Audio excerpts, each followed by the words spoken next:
नमस्कार, आप देख रहे हैं हमारी खास पेशकश RSS@100। आपके साथ मैं श्वेता राजपूत। कहते हैं कि राष्ट्र प्रथम की जिसकी भावना हो, एक भारत श्रेष्ठ भारत जिसका संकल्प हो, विकसित भारत जिसका विजन हो, समाज कल्याण के लिए जो निस्वार्थ, निर्भीक और तटस्थ हो, निरंतर आगे बढ़ने की जिसकी प्रतिज्ञा हो, ऐसा दुनिया का एकमात्र गैर सरकारी संगठन RSS है। विजयदशमी के दिन संघ अपनी स्थापना के 100 साल पूरे कर लिए हैं। इस खास मौके पर दिल्ली में शताब्दी समारोह का आयोजन भी किया गया, जिसमें प्रधानमंत्री नरेंद्र मोदी समेत RSS से जुड़े तमाम दिग्गज शामिल हुए।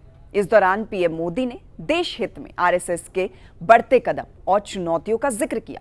पीएम मोदी ने कहा कि RSS अपने गठन के साथ ही राष्ट्र निर्माण में जुटा है और इसके लिए व्यक्ति निर्माण से राष्ट्र निर्माण का रास्ता चुना गया। लेकिन इन सालों में RSS के सामने कई चुनौतियां भी आई, जिसका RSS ने डटकर सामना किया। आज हम आपको अपनी इस खास रिपोर्ट के जरिए अगले आधे घंटे में RSS की स्थापना, उद्देश्य और चुनौतियों से जुड़े हर एक सवाल का जवाब देंगे।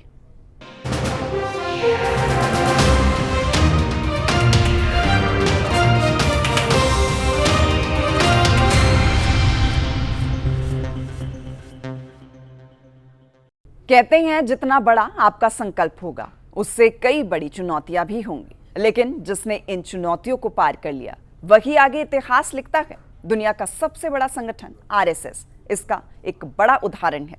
विजयदशमी पर RSS अपने गौरवशाली इतिहास के 100 साल पूरे कर लिए। इस खास मौके पर दिल्ली में शताब्दी दिवस समारोह आयोजित किया गया, जिसमें प्रधानमंत्री नरेंद्र मोदी शामिल हुए और राष्ट्र निर्माण में RSS की भूमिका का बखान भी किया। इस दौरान भारत सरकार ने संघ पर डाक टिकट और सिक्का भी जारी किए। देखिए ये रिपोर्ट।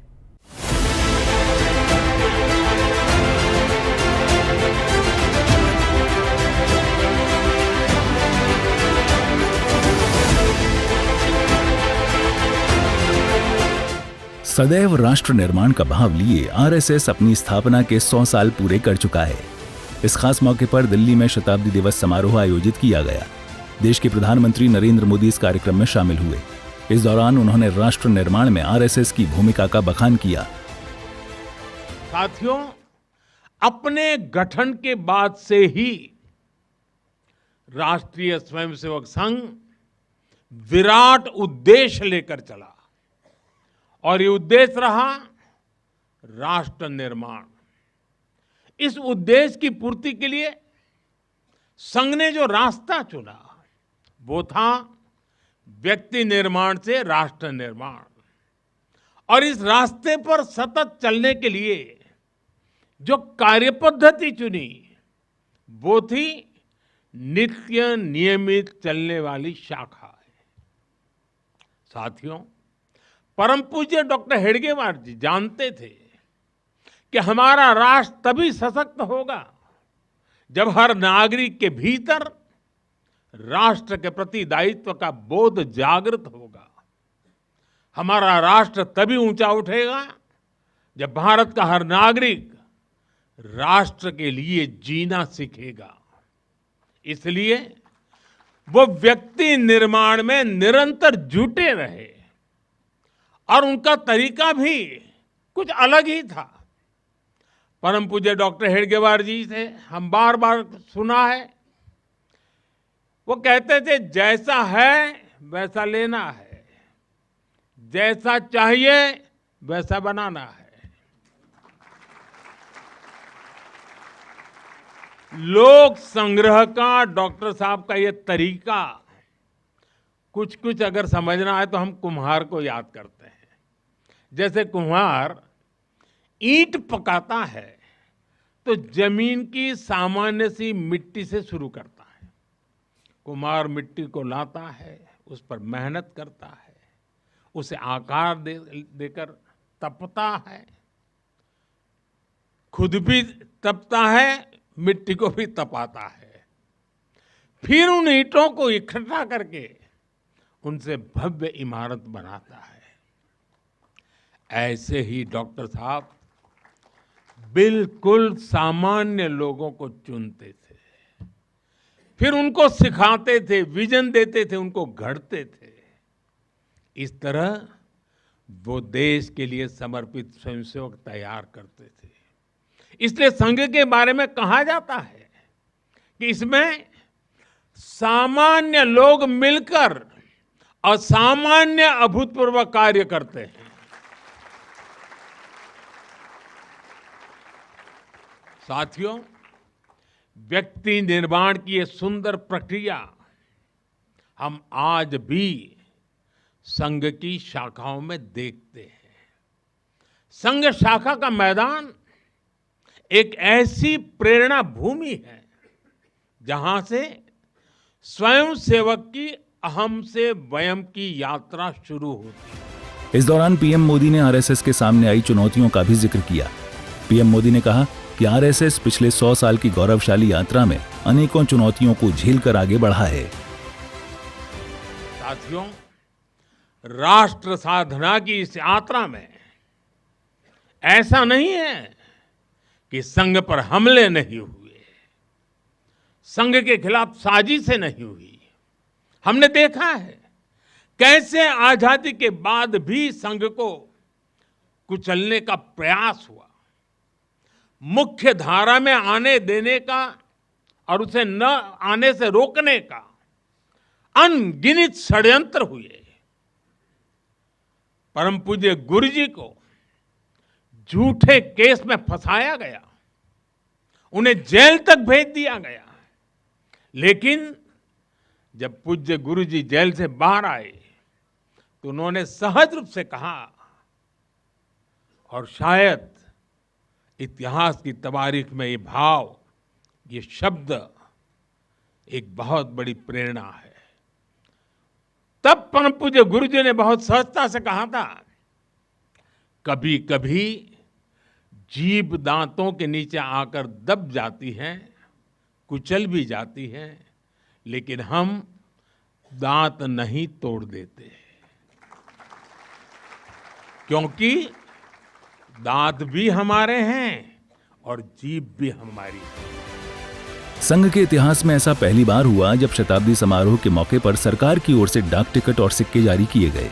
आरएसएस के सरकार्यवाह दत्तात्रेय होसबाले ने सरकार के इस फैसले पर अपनी खुशी व्यक्त की है। ब्यूरो रिपोर्ट, सूर्य समाचार। अब आपको पता है कि आरएसएस क्या है। पिछले 100 सालों से आरएसएस किन सिद्धांतों पर काम करता है। आरएसएस की स्थापना कब, किसने और किस सोच के साथ की थी।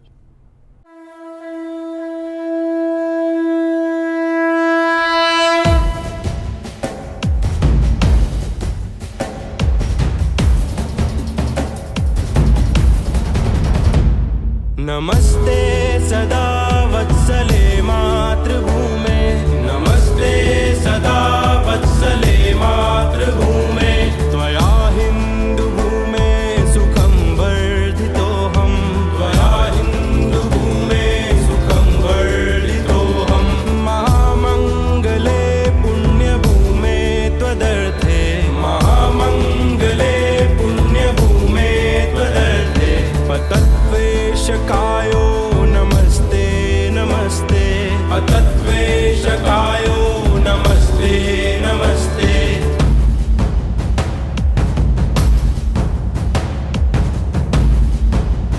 भारत माता की जय।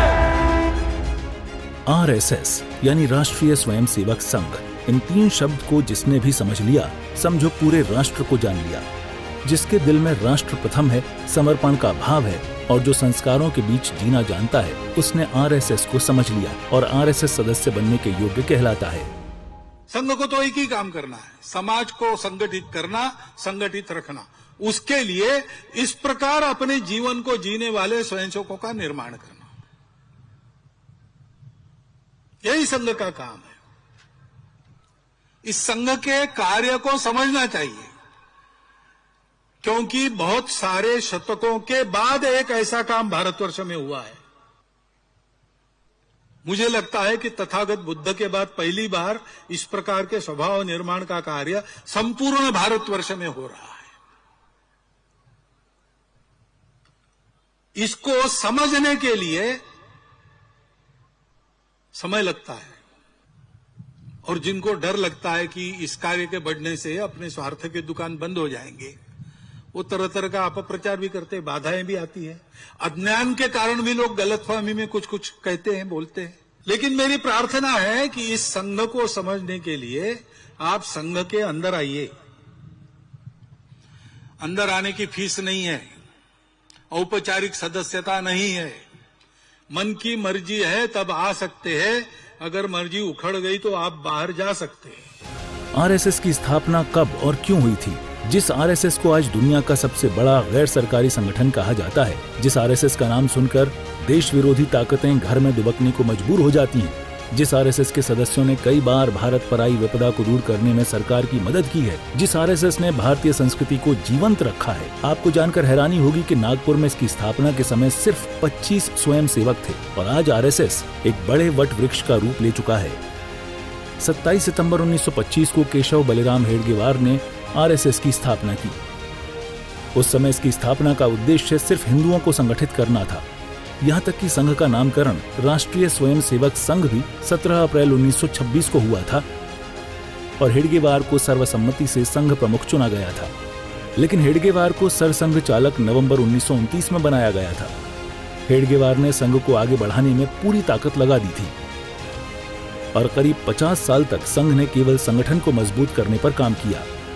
आरएसएस एक ऐसी संस्था है जो बाद में जाके एक बड़ा मूवमेंट बना नेशनल कंस्ट्रक्शन का।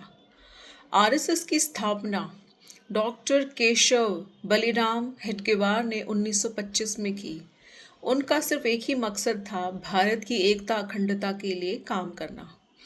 आरएसएस में इसके बाद बड़े बड़े दिग्गज महारथी जिन्होंने आरएसएस से जुड़कर देश की एकता अखंडता के लिए काम किया, आरएसएस को नए आयाम तक पहुंचाया।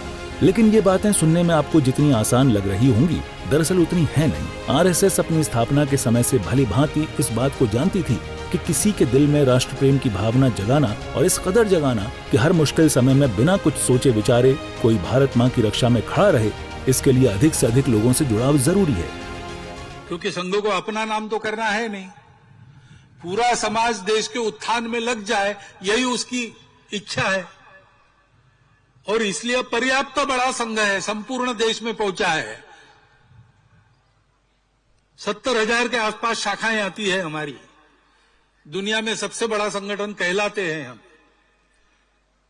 लेकिन फिर भी हम क्यों बढ़ना चाहते हैं? हमारे बढ़ने के लिए नहीं, पूरा समाज ऐसा हो जाए, संघ का नाम भी न रहे तो भी समाज में ये गुणवत्ता, ये एकता आ जाए तो देश का भला होगा और भारतवर्ष का भला होगा, तभी सारी दुनिया का भला होगा। दुनिया के पास भी दूसरा रास्ता नहीं है। और इसलिए अपने जीवन को शुद्ध बनाना, अपने देश के जीवन को उत्तम बनाना और विश्व के जीवन को शांतिमय बनाना, ऐसे तीन काम इस एक पंथ से सिद्ध होते हैं। ऐसा एक पंथ आपके सामने है।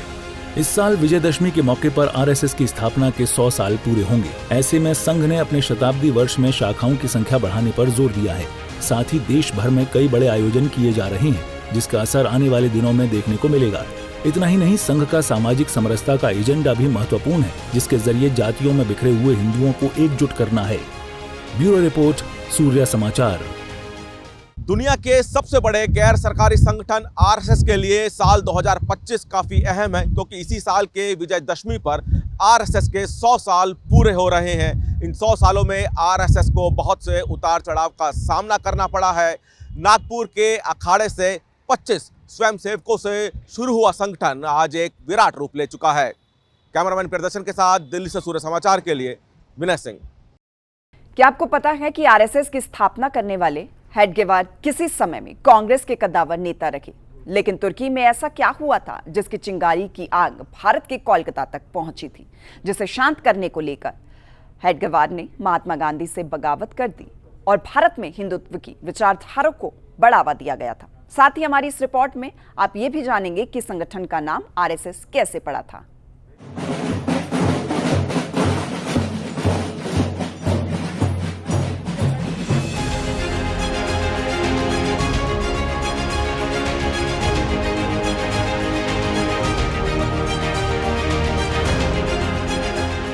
जिस आरएसएस को कांग्रेस अपना दुश्मन समझकर अब तक कई गंभीर आरोप लगा चुकी है, क्या आप जानते हैं कि उसकी स्थापना करने वाले डॉक्टर केशव बलिराम हेडगेवार एक कांग्रेस नेता थे।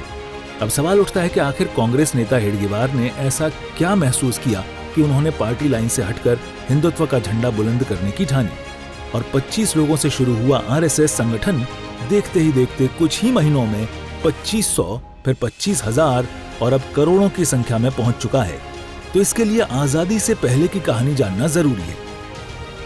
दरअसल वो साल था 1907 का, जब भारत में अंग्रेजी हुकूमत अपनी जड़ें जमाए बैठा था, जिसे उखाड़ फेंकने को लेकर कोलकाता में बड़ी योजना बनाई जा रही थी। और इसी समय केशव बलिराम हेडगेवार नागपुर से डॉक्टरी की पढ़ाई करने कोलकाता पहुंचे थे। लेकिन आजादी के इस आंदोलन में हिस्सा लेने की वजह से हेडगेवार करीब 1 साल तक जेल में रहे। इसके बाद हेडगेवार ने कांग्रेस ज्वाइन कर ली थी और पार्टी के लिए काम करना शुरू कर दिया था।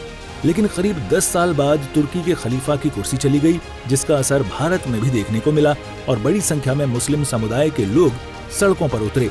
इस विरोध प्रदर्शन को महात्मा गांधी की अगुवाई में कांग्रेस का भी खूब साथ मिला।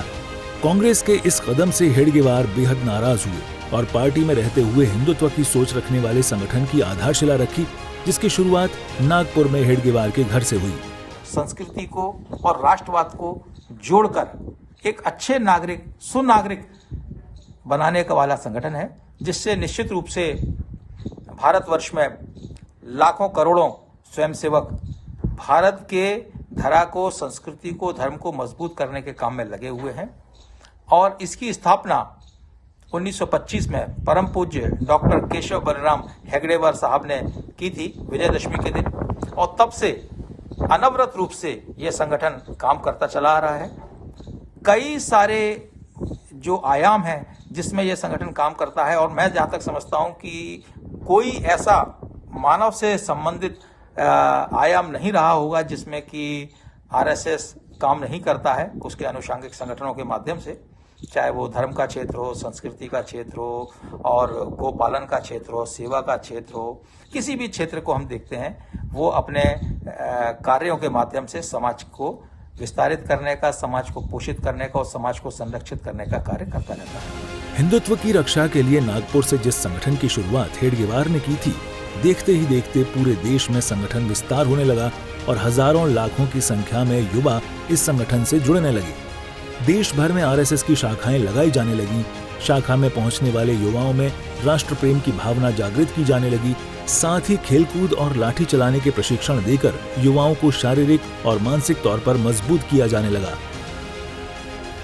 देख रहे हैं कि संघ के जो तपस्वी हैं, ऋषि हैं, मुनि हैं, जैसे प्रचारक जिनको हम बोलते हैं, वो अपना तिल तिल करके जीवन संघ की सेवा में, मानवता की सेवा में, राष्ट्र की सेवा में लगाते हैं, निस्वार्थ भाव से लगाते हैं। और उन लोगों की सेवा से ही आज आरएसएस इतना सशक्त संगठन के रूप में पूरे विश्व के सामने है, और आज विश्व का सबसे बड़े संगठनों में से एक है, जिसको हम देखते हैं, जिसने कि हमेशा से ही वासुदेव कुटुंबकम और मानवता और संस्कृति के मूल्यों को संवर्धित करने का काम किया है, और देश में ही नहीं अपितु विदेशों में भी अपने कार्य से मानवता की सेवा की है। आर्य संघ की स्थापना एक सामाजिक संगठन रूप में हुई थी, जिसका उद्देश्य था कि हिंदुओं को जागृत करो, देश की राष्ट्रवादी सोचो जागृत करो, हमारा जो सांस्कृतिक पुनरुत्थान था, हमारा पुराना वैभव था, उसको वापस ले आ जाए। विश्व गुरु की हमारी भूमिका थी, उसमें भारत को फिर से जो कि 1000 साल से आज़ादी की बेड़ियों में जकड़ा रहा था, उससे मुक्त कराने के लिए इसका गठन किया गया था। संगठन विस्तार के सपने लिए साल 1930 में आरएसएस के पहले प्रमुख हेडगेवार बनारस हिंदू विश्वविद्यालय पहुंचे थे। यहां पंडित मदन मोहन मालवीय ने आरएसएस को बीएचयू परिसर में दफ्तर खोलने की इजाजत दी, और यहीं संघ प्रमुख हेडगेवार की मुलाकात माधवराव गोलवलकर से हुई, जो कि बीएचयू में पढ़ते और पढ़ाते भी थे। धीरे धीरे गोलवलकर हेडगेवार के विचारों से प्रभावित हुए और हिंदूवादी संगठन आरएसएस से जुड़ गए। देखिए, जिस समय आज़ादी का आंदोलन चल रहा था, उस समय जब कांग्रेस ही एकमात्र पार्टी थी जो आंदोलन में शामिल थी। बाद में कांग्रेस में एक बड़े नेता होते थे केशव बलिराम हेडगेवार, उन्होंने एक सामाजिक संगठन, राष्ट्रवादी संगठन के रूप में आरएसएस की 1925 से स्थापना की, जिसका उद्देश्य था कि देश को उसके सांस्कृतिक पुनरुत्थान के लिए, मतलब गैर राजनीतिक उद्देश्य से स्थापना की थी। सामाजिक कार्यों के लिए, राष्ट्रवादी कार्यों के लिए, अन्य उद्देश्यों की गई थी, जिसमें देश का उत्थान हो, अपने हिंदू संस्कृति का उत्थान हो, उसके लिए की गई थी। कब सर इसकी स्थापना हुई? 1925 में अक्षय तृतीया के दिन स्थापना हुई थी। केशव बलराम हेडगेवार की थी, नागपुर स्थापना हुई थी और शुरुआत की चरणों में ये अपने महाराष्ट्र उसके आसपास था, लेकिन बाद में इसका स्वरूप व्यापक हुआ पूरे देश भर में। साल 1940 की बात है जब आरएसएस प्रमुख हेडगेवार ने माधव सदाशिव गोलवलकर को एक चिट पकड़ाई। इस चिट पर लिखा था, इससे पहले कि तुम मेरे शरीर को डॉक्टरों के हवाले करो, मैं तुमसे कहना चाहता हूं कि अब से संगठन को चलाने की पूरी जिम्मेदारी तुम्हारी होगी। इस चिट को पढ़कर संघ के बड़े से बड़े नेता हैरान थे और ऐसा इसलिए क्योंकि ज्यादातर लोगों को उम्मीद थी कि हेडगेवार अप्पाजी जोशी को संघ की कमान सौंपेंगे। तब अप्पाजी संगठन में हेडगेवार के दाहिने हाथ माने जाते थे, लेकिन हेडगेवार ने 34 साल के एक प्रोफेसर को संघ प्रमुख बनाकर सबको चौंका दिया था। इसके बाद 5 जून 1973 गोलवलकर के निधन के बाद कार्यकर्ताओं की सभा में एक सीलबंद लिफाफा खोला गया जिसमें लिखा था, मेरे बाद बाला साहब देवरस को सरसंघ चालक बनाया जाए। और इस तरह आरएसएस में एक नई परंपरा बन गई कि संघ प्रमुख ही अगले संघ प्रमुख का नाम तय करेगा। ब्यूरो रिपोर्ट, सूर्या समाचार। विपक्ष जहां एक तरफ जातिगत जनगणना, संविधान, दलितों के सम्मान और बाबा साहब के सम्मान की आड़ में अपना एजेंडा सेट कर रहा है, वहीं राहुल गांधी भी संघ के हिंदुत्व मामले को लेकर अपना रुख खड़ा किए हुए हैं।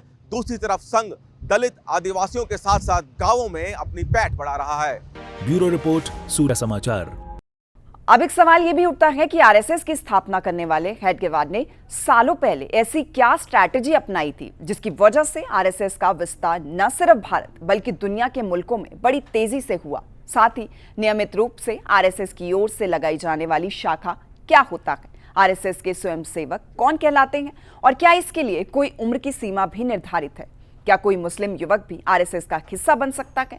क्या महिलाओं को आरएसएस ज्वाइन करने की इजाजत होती है? ऐसे तमाम सवालों के जवाब आप हमारे इस खास रिपोर्ट में जानेंगे।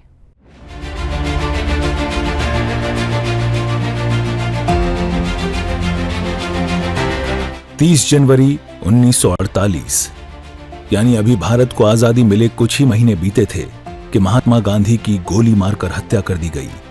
इस घटना से पूरा देश सन्न रह गया था और एक बड़े वर्ग में आक्रोश की ज्वाला फूटने लगी थी। इस घटना के बाद पहली बार आरएसएस का नाम सार्वजनिक हुआ था। इसके तुरंत बाद तत्कालीन गृह मंत्री सरदार वल्लभ भाई पटेल ने आरएसएस पर प्रतिबंध लगा दिया, जिसका आरएसएस की ओर से कड़ा विरोध किया गया। लेकिन जवाहरलाल नेहरू हर हाल में आरएसएस पर हमेशा के लिए प्रतिबंध चाहते थे। इसके बाद सरदार वल्लभ भाई पटेल सामने आए और जुलाई 1949 में सबूतों के अभाव में आरएसएस से प्रतिबंध हटा लिया गया। बता दें कि इस घटना के बाद आरएसएस ने अपना संविधान बनाया जिसमें कहा गया कि संघ हिंदुओं के बीच संप्रदाय, आस्था, जाति, पंथ की विविधताओं और राजनीतिक और भाषाई मतभेदों को खत्म करेगा। संघ का राजनीति में नहीं है हस्तक्षेप। संघ के बनाए संविधान में इस बात का साफ जिक्र किया गया है कि संघ का राजनीति में कोई हस्तक्षेप नहीं होगा। हालांकि ऐसे आरोप लगते आए हैं कि संघ बीजेपी के लिए राह जरूर आसान करती है। विरोधियों के ऐसे आरोपों पर संघ प्रमुख मोहन भागवत क्या कहते हैं, सुनिए। मैं मानता हूं हमारे लिए अत्यंत शुभयोग है, क्योंकि बाहर तो वातावरण दूसरा है। चुनाव संपन्न हुए, उसके परिणाम भी आए, कल सरकार भी बन गई, ये सब हो गया, लेकिन उसकी चर्चा अभी तक चलती है। जो हुआ वो क्यों हुआ, कैसे हुआ, क्या हुआ,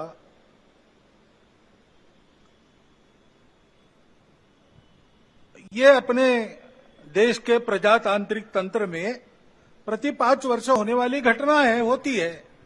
उसके अपने नियम है, डायनेमिक्स है, उसके अनुसार होता है।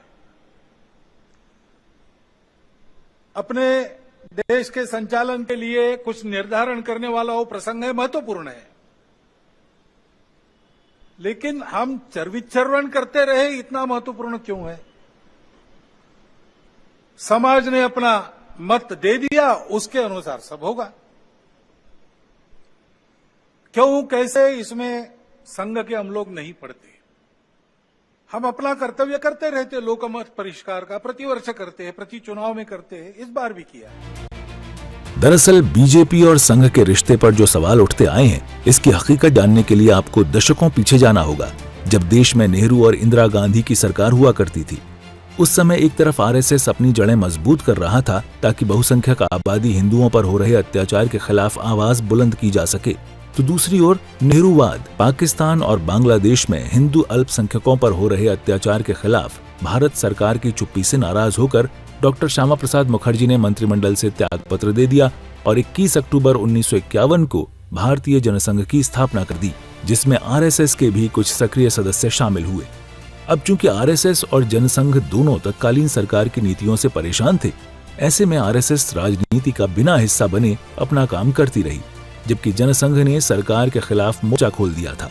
हालांकि कुछ सालों के बाद रहस्यमयी तरीके से डॉक्टर श्यामा प्रसाद मुखर्जी की मौत हो गई और तत्कालीन सरकार पर कई गंभीर आरोप लगे। इसके बाद पार्टी की जिम्मेदारी पंडित दीनदयाल उपाध्याय के कंधों पर आ गई। इसी दौरान भारत चीन युद्ध में भी भारतीय जनसंघ ने महत्वपूर्ण भूमिका निभाई और राष्ट्रीय सुरक्षा पर नेहरू की नीतियों का डटकर विरोध किया। लेकिन साल 1975 में इंदिरा गांधी ने देश में राष्ट्रपति शासन लागू कर दिया और आरएसएस समेत तमाम दूसरे संगठनों को फिर से बैन कर दिया गया। साथ ही जनसंघ के बड़े नेताओं को जेल में डाल दिया गया। लेकिन इंदिरा गांधी के खिलाफ बढ़ती विरोध की ज्वाला को देखते हुए मजबूरन तत्कालीन सरकार को लोकसभा भंग करनी पड़ी।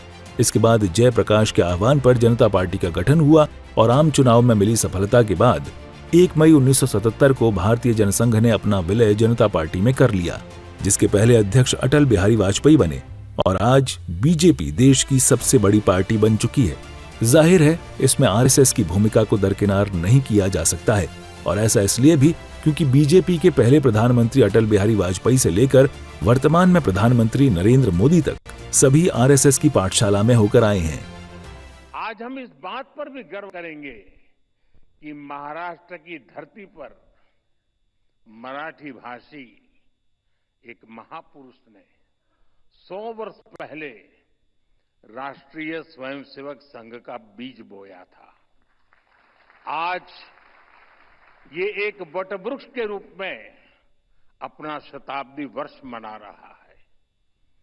वेद से विवेकानंद तक भारत की महान परंपरा और संस्कृति को नई पीढ़ी तक पहुंचाने का एक संस्कार यज्ञ राष्ट्रीय स्वयंसेवक संघ पिछले 100 वर्ष से चला रहा है।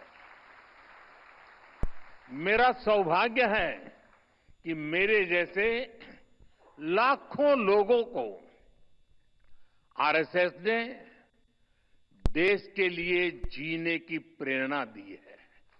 इसके अलावा आरएसएस, एबीवीपी, विश्व हिंदू परिषद, सेवा भारती, वनवासी कल्याण आश्रम, भारतीय किसान संघ, राष्ट्रीय मुस्लिम मंच, राष्ट्रीय सेविका समिति जैसे संगठन भी अपनी देखरेख में चलाता है। ब्यूरो रिपोर्ट, सूर्य समाचार। कहते हैं कि सफलता की चोटी पर वही पहुंचते हैं जो संघर्षों से हार नहीं मानते हैं। आरएसएस आज जिस मुकाम पर है उसके पीछे 100 साल का संघर्ष जुड़ा है और शुरुआत से अब तक समय के साथ आरएसएस ने अपने विचार से लेकर पहनावे तक में बदलाव किया है। हमारे साथ इस खास पेशकश में इतना ही। मुझे दीजिए इजाजत। नमस्कार।